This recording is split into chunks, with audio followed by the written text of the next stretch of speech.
ओम नमः शिवाय। आज का सुविचार है,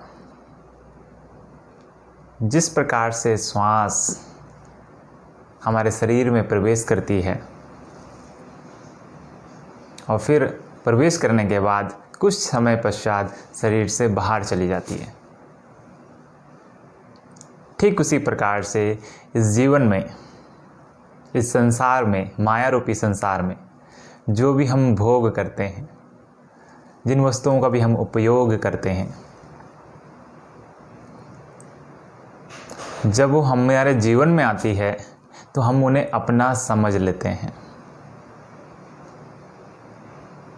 लेकिन सत्यता यह है कि वो जिस प्रकार से हमारे जीवन में आई है उसी प्रकार से उन्होंने हमारे जीवन से चले जाना है।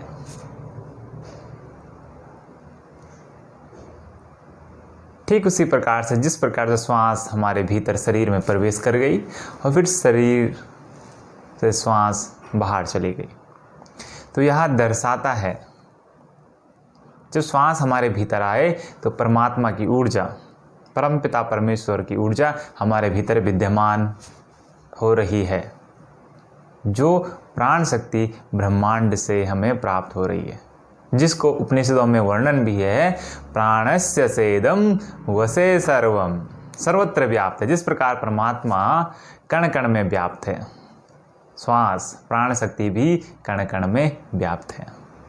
श्वास जब हमारे शरीर से बाहर जा रही है तो वह यह दर्शाता है कि हमारी सेवा, हमारे निष्काम भाव, हमारे कर्म, कि आपको परमात्मा की ऊर्जा मिली, उस ऊर्जा को अपने निष्काम भाव के कर्मों में लगाइए।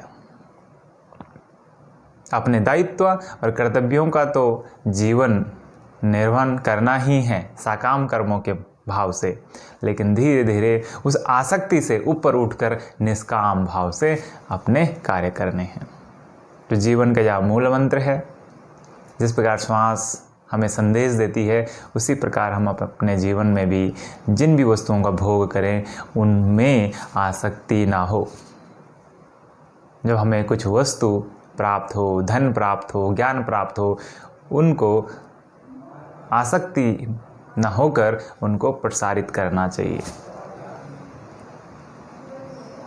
इन्हीं विचारों के साथ आपका दिन आनंदमय हो, मंगलमय हो। ओम नमः शिवाय।